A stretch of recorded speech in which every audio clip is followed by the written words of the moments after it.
నమస్తే వ్యూస్. కొంతమంది యాక్టర్స్‌ని మనం గమనిస్తే 10 ఏళ్ళకు ముందు అంటే వాళ్ళ కెరియర్ స్టార్టింగ్‌లో సినిమా చేసినప్పుడు వాళ్ళ స్కిన్ కలర్ ఇప్పుడు రైట్ నౌ రిలీజ్ అవుతున్న వాళ్ళ సినిమాలో స్కిన్ కలర్ చాలా డిఫరెంట్‌గా ఉంటుంది. సినిమాలోనే కాదు బయట వాళ్ళు నార్మల్‌గా ఇంటర్వ్యూ ఇస్తున్నప్పుడు కూడా స్కిన్ టోన్ అనేది పూర్తిగా మారిపోయి ఉంటుంది.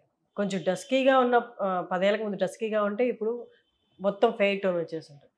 ఇది కేవలం వాళ్ళు తీసుకున్న ఫుడ్ వల్ల వచ్చిందా? లేకపోతే ఏమైనా ప్రాసెస్ చేర్చుకున్నారా? అన్నది మనం ఇవాళ మాట్లాడదాం. అలాంటి మార్పు ఎలా వస్తదన్నది డాక్టర్ దుర్గా కళ్యాణి గారు వాళ్ళు మనతో ఉన్నారు ఫ్రమ్ కేహా స్కిన్ క్లినిక్. నమస్తే అండి. నమస్తే. 10 ఏళ్ళకు ముందు, 10 ఏళ్ల తర్వాత మనకి ఫేస్‌బుక్ అప్పుడప్పుడు సజెషన్స్ ఇస్తుంటదన్నమాట. 1 ఇయర్ బిఫోర్, 10 ఇయర్స్ బిఫోర్ అని. అలాగా కొంతమంది యాక్టర్స్‌ని మనకి ఎవిడెంట్‌గా కనిపిస్తూ ఉంటదన్నమాట. వాళ్ళ కెరియర్ స్టార్టింగ్‌లో ఇంత స్కిన్ కలర్ ఉండుంటారు. డస్కీగా ఉండుంటారు. ఇప్పుడు చాలా ఫెయిర్‌గా కనిపిస్తుంటారు. ఇది ఓన్లీ ఫుడ్డా? ఫుడ్‌తో మనం కలర్ మార్చుకోవచ్చా? లేకపోతే ప్రాసెసా? యాక్చువల్లీ కాస్మెటాలజీ అనేది చాలా డెవలప్ అయిపోయింది. అంటే మనం ఏదైనా చేంజ్ చేసుకోవచ్చు. కలర్ కానీ, టోన్ కానీ, తర్వాత మన షేప్ ఆఫ్ ద ఫేస్ కానీ ఇది మార్చుకోవచ్చు. సో మనం ఒక 10-15 ఇయర్స్ బ్యాక్ చూసిన హీరోయిన్స్ ఇప్పటికీ అలాగే ఉంటున్నారు. ఇంకా బెటర్గా ఉంటున్నారు. ఇట్ ఈస్ బికాస్ ఆఫ్ కొంచెం న్యూట్రిషన్ అయితే డెఫినెట్గా ఉంటుంది. వాళ్ళు తీసుకునే డైట్ కూడా వాళ్ళ స్కిన్ కలర్ అండ్ టోన్ని మెయింటైన్ చేయడానికి హెల్ప్ అవుతుంది. బట్ దాంతోపాటు కొన్ని యాంటీ ఏజింగ్ ట్రీట్మెంట్స్ చేసుకుంటే స్కిన్ ఎప్పుడు బ్రైట్గా, షైన్గా, తర్వాత షేప్ అనేది అలా ప్రాపర్గా ఉంటుంది అన్నమాట. ఓకే. సో కొంతమంది ట్రీట్మెంట్స్ కూడా చేయించుకున్నారు. ఫర్ ఎగ్జాంపుల్ మనం లేట్ మైకేల్ జాక్సన్ చూసినా కూడా he has done lot of process అని చెప్తారు చాలా మంది. అలాగా ఇండియాలో కూడా అవైలబుల్ ఉన్నాయి. కొంతమంది actors have gone through that అని కూడా అంటారు. ఆ ప్రాసెస్ ఏంటి? అసలు ఎలా తెల్లబడొచ్చు? అంటే ఇప్పుడు మన స్కిన్ కలర్ ఇంప్రూవ్మెంట్కి ఓన్లీ ఫర్ ద ఫేస్ తీసుకుంటే కనుక కొన్ని రకాల కెమికల్ పీల్స్ కానీ, కొన్ని లేజర్ టోనింగ్ ప్రొసీజర్స్ కానీ చేసుకుంటే మన కలర్ అనేది ఇంప్రూవ్ అవుతుంది. ఇంక ఇప్పుడు ఐవి గ్లూటథయోన్ డ్రిప్స్ అనేవి వచ్చాయి. సో దీంతో ఏంటంటే చాలా మంది డస్కీ నుంచి ఫెయిర్ అవుతాను అని అనుకుంటారు. బట్ 1-2 షేడ్స్ డిఫరెన్స్ అయితే మాత్రం వస్తుంది. ఓకే. యాక్చువల్లీ గ్లూటథయోన్ ఏం చేస్తుంది అంటే మన మెటబాలిజం ని ఇంప్రూవ్ చేస్తుంది. మనలో ఉండే మెలనిన్ ని తగ్గిస్తుంది. మెలనిన్ అనేది ఏంటి? మన కలర్ మెయింటైన్, మన డార్క్ కలర్ ఉండడానికి అదే రీజన్, పిగ్మెంట్.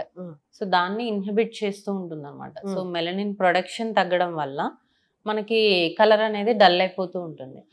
అయితే చాలా మంది చేసేది ఏంటంటే very high doses of glutathione తీసుకుంటారు. సో అప్పుడు కలర్ ఇంకా ఫెయిర్ అవుతూ ఉంటుంది.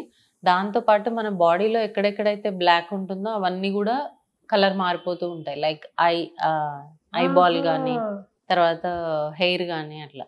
సో ఎంత డోస్ తీసుకోవాలి, ఎంత డ్యూరేషన్ తీసుకోవాలి అనేది అది ఒక ప్రాపర్ సర్టిఫైడ్ డర్మటాలజిస్ట్ మాత్రమే మీకు చెప్పగలరు. సో టూ మచ్ డోస్ కానీ, అంటే ఇప్పుడు ఎక్కడ పడితే అక్కడ మనం చూస్తున్నాం కదా, సెలూన్స్ లో కూడా ఐవి డ్రిప్స్ పెట్టేస్తూ ఉన్నారు.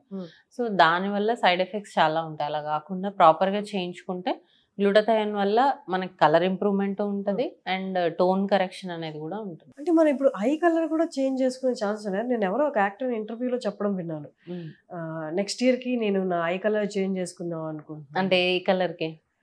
ఇవి లైటర్ షేడ్స్ అనుకుంటా, తెలియదు. అంటే లైటర్ షేడ్స్ అంటే అదే మనకి బ్లాక్ గా ఉంటుంది, బ్లాక్ ఉంటుంది, బ్రౌన్ కి వెళ్తుంది, తర్వాత ఇంకా లైట్ బ్రౌన్ కి వెళ్ళిపోతుంది with continuous glutathione high doses అయితే కనుక. అంత ఈజీ ఏం కాదు, బట్ చాలా లాంగ్ టర్మ్ లో మీకు చెప్పింది వాళ్ళు లెన్స్ పెట్టుకుంటారేమో, అంత షార్ట్ టర్మ్ లో అయితే అలా అవ్వదు. బట్ 2 హై డోసెస్ తీసుకుంటే అయ్యే ఛాన్సెస్ ఉంటుంది. అంతేగాని మనకి బ్లూ ఐస్ అవి రావు. ఉన్న షేడ్ తగ్గొచ్చు. అంటే ఇప్పుడు మనకి స్కిన్ బ్లాక్ నుంచి బ్రౌన్ అయ్యి వైట్ అవుతుంది కదా, తగ్గుతూ ఉంటుంది కదా షేడ్, అలాగా. అండ్ ఇంకా coming to IV drips. IV drips గురించి చాలా ఇన్స్టాగ్రామ్ ఓపెన్ చేసినా కూడా వస్తున్నాయి. అసలు ఐవి డ్రిప్స్ ఎందుకు, ఏం చేస్తుంది అసలు అవి? ఈ ఐవి డ్రిప్స్ లోనే గ్లూటథయోన్ ఉంటుంది. దాంతో పాటు కొన్ని వైటమిన్ ఇంజెక్షన్స్ కూడా మనం ఐవి చేసుకోవచ్చు. సపోజ్ ఇప్పుడు మీకు హెయిర్ లాస్ ఉంది, స్కిన్ కూడా బాగాలేదు, సో గ్లూటథయోన్ తో పాటు వైటమిన్ బి ఇంజెక్షన్స్ పెడతాము, లేదంటే ఐరన్ ఇంజెక్షన్స్ పెడతాము. సో ఈ గ్లూటథయోన్ ఏం చేస్తుంది? కలర్ ఇంప్రూవ్మెంట్ ని ఇంక్రీజ్ చేస్తుంది. కొన్ని ఐవి డ్రిప్స్ హెయిర్ కోసం ఉంటాయి, అంటే మన B12 ఇంజెక్షన్స్ కానీ ఇవి ఐవి పెట్టుకోవడం వల్ల హెయిర్ స్ట్రెంగ్త్ పెరుగుతుంది, హెయిర్ గ్రోత్ అనేది ఉంటుంది. అండ్ దీంతో పాటు కొన్ని vitamin C injections, anti oxidant drips, తర్వాత యాంటీ ఏజింగ్ డ్రిప్స్, ఇలా రకరకాల డ్రిప్స్ అనేవి ఉన్నాయి. సో చేసుకోవడం వల్ల బెనిఫిషియలే. బట్ ఎందుకు మనకి ఆ ప్రాబ్లం వచ్చిందంటే హెయిర్ లాస్కి మనం డ్రిప్ పెట్టుకుంటున్నాం, కానీ ఎందుకు ఆ హెయిర్ లాస్ వచ్చింది రూట్ కాజ్ తెలుసుకోకుండా పెట్టుకుంటే వేస్ట్. ఓకే. సో ఇప్పుడు ఓవరాల్ గా తీసుకునే గ్లూటాథయోన్ ఎక్కువ ఎఫెక్టివ్ గా ఉంటుందా, లేకపోతే ఈ డ్రిప్స్ ఎఫెక్టివ్ గా ఉంటాయి? యాక్చువల్లీ ఐవీది ఏంటంటే ఫాస్టర్ యాక్షన్ ఉంటుంది, ఓరల్ గా తీసుకునేది డోస్ తక్కువగా ఉంటుంది అండ్ స్లో యాక్షన్ ఉంటుంది. ఐవీది ఫాస్టర్ యాక్షన్ ఉంటుంది అండ్ సైడ్ ఎఫెక్ట్స్ చాలా తక్కువగా ఉంటాయి. ఓకే. అండ్ ఎవ్రీడే తీసుకోవాల్సిన పని లేదు. ఇప్పుడు ఓరల్ అనుకోండి, ఎవ్రీడే టాబ్లెట్స్ వేసుకోవాలి అంటే బద్ధకంతో వేసుకోము. So IV drips weekly once or 10 days once పెట్టేసుకుంటే సరిపోతుంది. ఓకే. అండ్ ఇంకొకటి, చాలా మంది ఇప్పుడు పార్లర్కి వెళ్ళడం ఫేషియల్స్ కోసం మానేశారు, డైరెక్ట్ డాక్టర్స్ దగ్గరికి వస్తున్నారు. ఈ స్కిన్ బ్రైటనింగ్ ఫేషియల్స్ ఏవైతే ఉన్నాయో అవి రెగ్యులర్ గా చేయించుకోవచ్చా? రెగ్యులర్ గా చేయించుకుంటే లోపల నుంచి మనకి ఏదైనా మార్పు ఉంటుందా? స్టాండర్డ్ గా అలాగే కలర్ మెయింటైన్ చేయొచ్చు? ఖచ్చితంగా చేయొచ్చు. ఇప్పుడు సెలూన్ లో చేసే ఫేషియల్స్ వాళ్ళు ఏం యూజ్ చేస్తారు, ప్రోడక్ట్ ఏం తెలియదు. మనము మెడిఫేషియల్స్ అనే చేస్తాం. ఇందులో hydra facial, oxy facial, laser facial అంటే ఫోటో ఫేషియల్ అంటాం. ఇలా డిఫరెంట్ వెరైటీస్ ఆఫ్ ఫేషియల్స్ మనం ఇక్కడ చేయడం ఉంటుంది. దీంట్లో ఏంటి అంటే మీ స్కిన్కి ఏది అవసరం, సపోజ్ ఇప్పుడు మీకు కలర్ ఇంప్రూవ్ చేసుకోవాలా, పింపుల్స్ తగ్గించుకోవాలా, ఏజింగ్ కోసం చేసుకుంటున్నారా, సో దాన్ని బట్టి మనం ఫేషియల్ టైప్ ని డిసైడ్ చేసుకోవచ్చు. అండ్ అసలు ఈ ఫేషియల్స్ అవసరమా అంటే మనం ఉన్న స్ట్రెస్ కండిషన్స్ కి, పొల్యూషన్ కి స్కిన్ ట్యాన్ అయిపోతూ ఉంటది. సో ఆ ఫ్రీక్వెంట్ ఎక్స్ఫోలియేషన్ కనుక చేసుకోకపోతే పిగ్మెంట్ ఫామ్ అయ్యే ఛాన్స్ ఉంటుంది, లేదంటే స్కిన్ డ్యామేజ్ అయ్యే ఛాన్స్ ఉంటుంది. సో చేసుకోవడం అవసరమే. మంత్లీ వన్స్ ఆర్ 45 daysకి ఒకసారి ఒక మెడిఫేషియల్ చేసుకుంటే స్కిన్ అనేది బాగుంటుంది. సో బొటాక్స్ అంటే ఏంటి అసలు? అందరూ ఏజ్ కనిపించకూడదు అంటే బొటాక్స్ చేసుకున్నాం అంటే, బొటాక్స్ అంటే ఏం చేస్తారు అసలు? యాక్చువల్గా యాంటీ ఏజింగ్లో బొటాక్స్, ఫిల్లర్స్, థ్రెడ్స్, హైఫో, ఇలా డిఫరెంట్ వెరైటీస్ ఆఫ్ ట్రీట్మెంట్స్ ఉంటాయి. కమింగ్ టు బొటాక్స్, బొటాక్స్ అంటే ఏంటంటే బొటిలినం టాక్సిన్, ఒక టాక్సిన్ ఇంజెక్షన్ అది. సో అది ఇవ్వడం వల్ల ఏమవుతుందంటే జనరల్గా మనకి ఫేస్లో ఒక నర్వ్, ఒక మజిల్ అటాచ్ అయి ఉంటాయి. మనం ఏం చేస్తాం, ఈ బొటాక్స్ ఇచ్చినప్పుడు ఈ నర్వ్ మజిల్కి మూమెంట్ ఇవ్వడం ఆపేస్తుంది.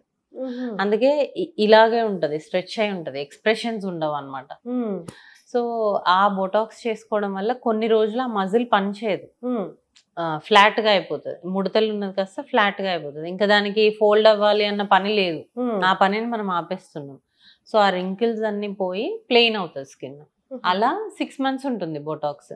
అదే మనం ఫిల్లర్స్ తీసుకుంటే గనక ఎక్కడైతే మనకి ఏజ్ అయిపోతూ ఉంటే ఇదంతా సాగ్ అయిపోతూ ఉంటుంది, స్కిన్ ఇలా పడిపోతుంది. సో దాన్ని లిఫ్ట్ చేయడానికి మనకి చీక్స్ కొంతమందికి ఎక్కువ కావాలని ఉంటుంది. ఇప్పుడు మీకు ఉన్నాయి పెద్ద బుగ్గలు, అలా కావాలని ఉంటుంది, అలా చేసుకోవడానికి ఫిల్లర్స్. లేదు జా లైన్ కావాలంటే ఫిల్లర్స్. కొంతమందికి ఇది బల్కీగా ఉంటుంది, వాళ్ళకి బొటాక్స్. ఇలా యాంటీ ఏజింగ్ ట్రీట్మెంట్స్ లో మనకి ఏది అవసరము, మీకు ముడతలు వస్తున్నాయని వచ్చారా, ఫేస్ లిఫ్ట్ కి వస్తున్నారా, జా లైన్ కోసం వస్తున్నారా. ఇప్పుడు కొంతమందికి లిప్స్ సన్నగా ఉంటాయి, అది ఎన్హాన్స్ చేసుకోవాలను లిప్ ఫిల్లర్స్ చేసుకోవచ్చు. అంటే లిప్స్ కొంచెం లావుగా కనిపిస్తాయి. కొంతమందికి లోవర్ లిప్ పెద్దగా ఉంటుంది, అప్పర్ లిప్ సన్నగా ఉంటుంది. సో రెండింటిని బ్యాలెన్స్ చేసుకోవచ్చు. అండ్ నోస్ కొంతమందికి ఇక్కడ బల్కీగా ఉంటుంది, అది తగ్గించుకోవచ్చు. కొంతమందికి ఈ ఫోల్డ్స్ ఉంటాయి, దానికి ఫిల్లర్స్ చేయొచ్చు. ఇది థ్రెడ్స్ తో ఏం చేయొచ్చు అంటే పైకి లాగేసి స్కిన్ ని రీటైన్ చేయొచ్చు అనమాట. సో ఇలా కాస్మెటాలజీ అనేది ఇప్పుడు చాలా వాస్ట్ గా ఉంది, డిఫరెంట్ వెరైటీస్ ఆఫ్ ట్రీట్మెంట్స్ ఉన్నాయి. ఇవన్నీ ఒకళ్ళకి ఒకటి సూట్ అవుతుంది, ఇంకొకళ్ళకి ఇంకొకటి సూట్ అవుతుంది. So depending on the patient situation, వాళ్ళకి ఎంత నీడ్ ఉంది అనే దాన్ని బట్టి మనం డిసైడ్ చేస్తాం అనమాట, మీకు ఏది సూట్ అవుతుంది అనేది. సో ఇది ఒకసారి చేసుకుంటే మనకి 1.5-2 years ఉండేవి కూడా ఉన్నాయి ట్రీట్మెంట్స్. కొన్ని ట్రీట్మెంట్స్ మాత్రం 6 to 9 months లో ఫేడ్ అవుతాయి, మళ్ళీ రిపీట్ చేసుకోవాల్సి ఉంటుంది. ఓకే. చాలా మందికి కంటి కింద అంటే ఇక్కడ స్వోలెన్ లా అనిపిస్తుంది అనమాట, లావుగా ఉంటుంది, ఇక్కడ మజిల్ ఫామ్ అయిపోయినట్టు, క్యారీ బ్యాగ్స్. వాటికి అసలు ట్రీట్మెంట్ ఉందా? ఆపరేషనే ఫైనలా? ఇప్పుడు కళ్ళ కింద మనం 2 రకాలుగా చూస్తాం. ఒక టియర్ట్రఫ్ అంటాం. కళ్ళు చాలా లోతుకి వెళ్ళిపోయి డార్క్ సర్కిల్స్ ఎక్కువగా ఉంటాయి. అదొక కండిషన్. దానికైతే మనం ఫిల్లర్ చేస్తే పర్ఫెక్ట్ రిజల్ట్స్ అనేవి చూడొచ్చు. అలా కాకుండా స్వెల్లింగ్ వస్తుంది, కళ్ళ కింద క్యారీ బ్యాగ్స్ లాగా ఉంటుంది అంటే ఫస్ట్ మనం ఐ చెకప్ కూడా చేయాల్సి ఉంటుంది. లోపల కొన్ని డక్ట్స్ బ్లాక్ అవడం వల్ల స్వెల్లింగ్ అనేది వస్తుంది. ఇన్ కేస్ అది ఐ రిలేటెడ్ అయితే అక్కడ చేపించుకొని మనం రమ్మంటాం. లేదు వాళ్ళకి అదంతా నార్మల్ గా ఉంది అంటే అప్పుడు మనం ఫిల్లర్ చేయాల్సి ఉంటుంది. ఓకే, అంటే నార్మల్ గా ఉంది అంటే పైన స్కిన్ లో ప్రాబ్లం. స్కిన్ ప్రాబ్లం అంటే ఇప్పుడు ఫ్యాట్ మనం అనుకున్నట్టు ఫ్యాట్ కిందికి డ్రాప్ అయిపోతూ ఉంటుంది. అప్పుడు వాళ్ళకి అట్లా ఫామ్ అయ్యే ఛాన్స్ ఉంటుంది. లేదు జెనెటిక్స్, స్మోకింగ్, ఆల్కహాల్, కొన్ని వైటమిన్ డెఫిషియన్సీస్, ఇలా చాలా రీజన్స్ ఉంటాయి అండర్ ఐ బ్యాగ్స్ కి. ఇప్పుడు అండర్ ఐ బ్యాగ్స్ కి ట్రీట్మెంట్ ఏంటి? మన దగ్గర ఏం చేస్తారు? ఫస్ట్ ఐ చెకప్ చేయాలి. అది కాకుండా ఫిల్లర్ చేయొచ్చు. ఇప్పుడు ఇక్కడ స్వెల్లింగ్ ఉంది అనుకోండి, దీన్ని కూడా ఆ లెవెల్ కి ఫిల్ చేసి అది ఆ ఫోల్డ్ అనేది కనబడకుండా, ఆ బ్యాగ్ అనేది కనబడకుండా చేయొచ్చు. ఓకే, అది ఎన్ని మంత్స్ ఉండొచ్చు? 2 years ఉంటుంది. 2 years ఉంటుంది. ఎక్సెప్ట్ బొటాక్స్, మనకు అన్ని anti ageing treatments 1.5 to 2 years ఉంటాయి. ఓకే, బొటాక్స్ మాత్రం 6 months ఉంటుంది. థ్యాంక్ యూ అండి. Thank you.